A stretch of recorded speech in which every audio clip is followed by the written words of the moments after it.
there, have you ever considered the way you are going to die? Never crossed your mind? I think I have an interesting little venture for you.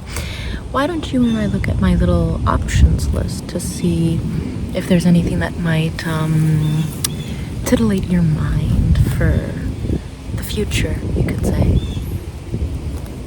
It's sort of like a way of preparation. Call it forward thinking.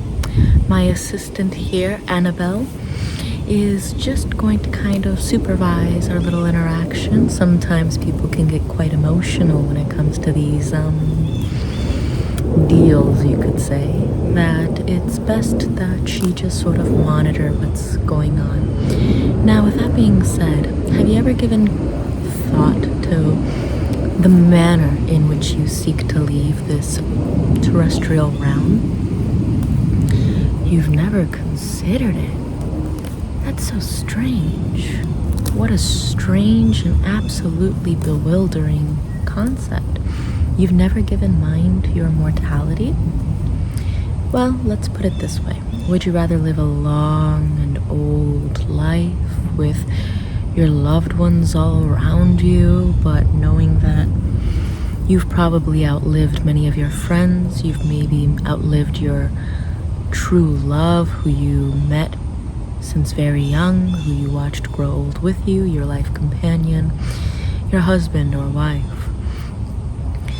Or would you rather live a short life and not have to endure the more bitter elements of reality? You get to be the first one out, you could say, where you don't have to experience the mortality of those you love. So, I'm first going to confer with my assistant to see what kind of available plans we have for you. It's very random, honestly. We don't really quite discriminate against different factors. Really, it's just a random pick of the cards, really. We just don't mind too much. I'm going to confer with Annabelle real quick to see if we can go to my office, how she feels about your vibe. Okay? Give me one moment.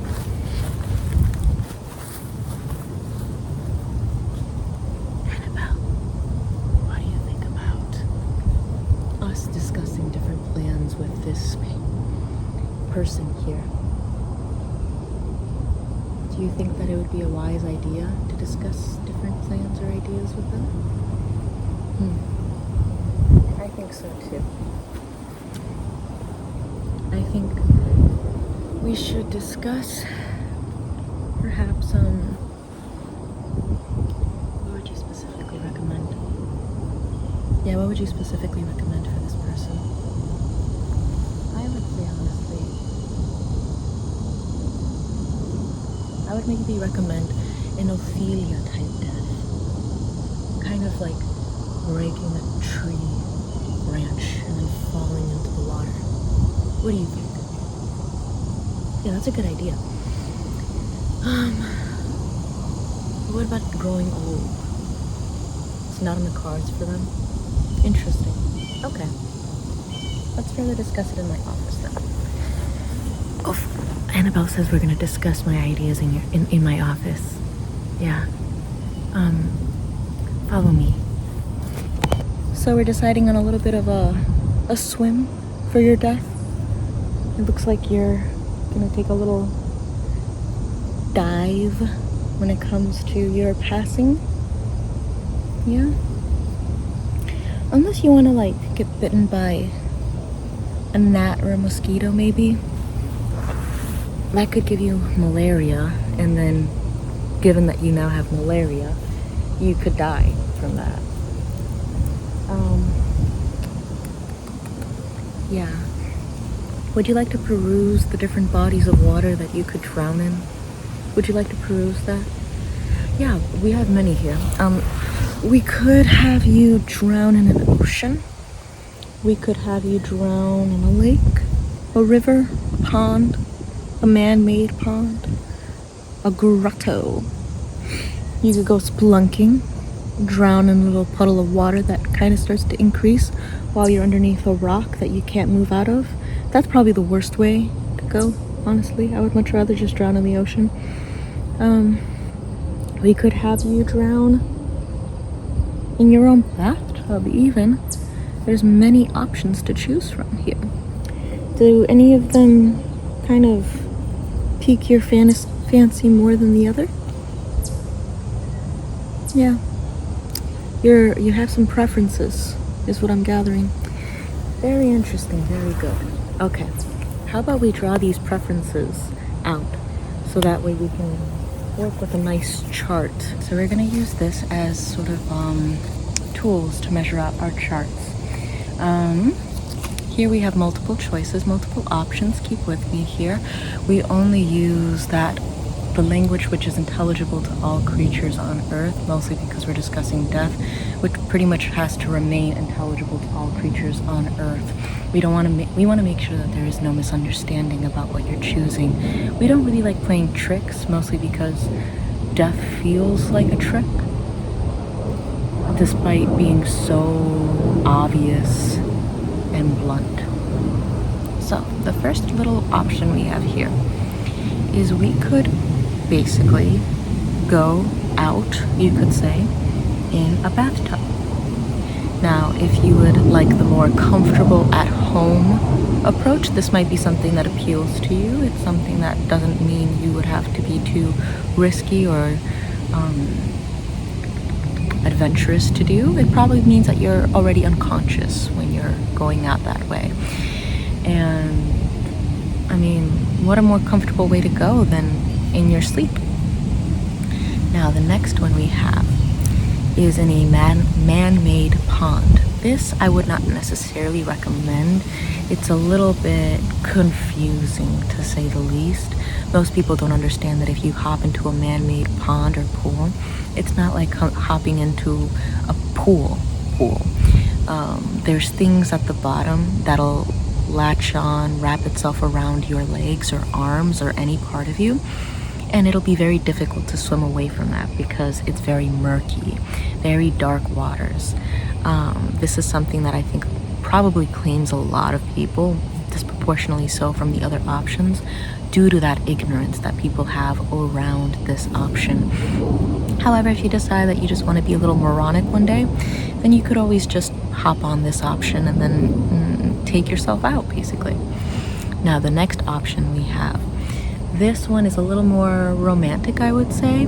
It's obviously tragic, but there's a sort of poetry behind it. There's a sort of beauty, you could say, behind the cause of death, which is in a river. Many notable people have passed away in rivers. Rivers tend to be a very popular choice just because you never know what the current is like. That's very understandable. There's no ignorance behind it. Everyone's kind of aware that there's a river current, but they don't quite grasp the strength of its pull. So sometimes, especially with those undertows, where if you end up hitting a little ridge of water or a little ridge of river that's a little too strong, it's kind of unpredictable because you didn't expect it to, in that one pocket, be so strong and transport you to a different current. So this is one option, one route. It's very confusing, very quick, very terrifying, one would say, but it is quick. So that's something to consider. And then the next one we have is in a lake. Now, this one kind of is a bit confusing. You're only ingesting in fresh water as opposed to salt water, which is what happens with an ocean. But typically what happens here is that your arms are too tired to swim against waves, and you tend to tire out and just more and more swallow larger quantities of water until you can no longer keep your head afloat, and then you breathe in water, and that's how you leave this terrestrial world. So there's the lake option. The only difference between the lake option and the ocean option is just the quality of the water. It's fresh versus seawater. Seawater almost seems like it's cleaner, but it's also much more spicier you could say. Freshwater, you can get all of those little different flavors, but it's not so tangy. And then the ocean option is pretty much the same as the lake option as previously mentioned, but it's just, it's saltier, sort of like tangier water. So it's really just a flavor difference, really. Depends on you entirely. So which option do you think we're going to want to go with? Very interesting choice, honestly. I didn't expect that one. So you want to go with the man-made grotto option, or man-made pond option. Very interesting. I'm going to show you a couple of options here, and you tell me right off the bat if this is something that appeals to you. Okay? Excellent. Let's begin then. So here we have a fantastic option for a man-made pool in which you can just never arise from again. And as you can see, it is very dark, it is very murky. There is really no way of finding you if you go under. People can definitely make their absolute best attempts to try and retrieve you while you're still conscious or even just semi-conscious, but it'll probably fail. And as you can see, there's also nice breathing organisms underneath the water, such as gnats, flies, dragonflies, frogs, and fish. So you literally would be sleeping with the fishes. How do you feel about option number 1? You would like to see other options? Okay, not a problem. Now this one is a very beautiful option. As you can see, there is a tiered sort of element or nature to this little man-made pool here. You could very easily just throw yourself off of it, hit the side of that tier with the side of your ribs, you could say, and just sort of process your pain while drowning in water. And I would honestly recommend this option just because I find it to be a much prettier pond. As you can see, the leaves nicely collect on that second tier, and as you can see, the water sort of flows towards another bridge. So how do you feel about this option? Would you like to see one more? This can be arranged. Excellent. Here we have our third option. It's completely enclosed with trees, so it does make for a very private departure. And as you can see, it has very lovely glitters of sunlight and leaves dotting the ground. There's a lot of stone also lining the floor. This would make for a very confusing passing. A lot of people would probably think much of you after your passing and wonder what exactly happened here. But as we both know, you merely just tripped and fell face first into this man-made pool. Most unfortunate of a passing, but yet a passing nonetheless, worthy of a lot of buzz. And now that we've covered all of your options, we're curious to see which one you've picked. Wow, really? Fascinating option, Annabelle. They chose option number 2. That too was also my favorite option. I love it. Well, Annabelle, let's arrange our little death sequence for our customer in about 25 years' time. 35. Let's give you an extra 10 years just because you've been such a pleasant customer to deal with. In that case, take care, beware, and enjoy your life. Ta-ta.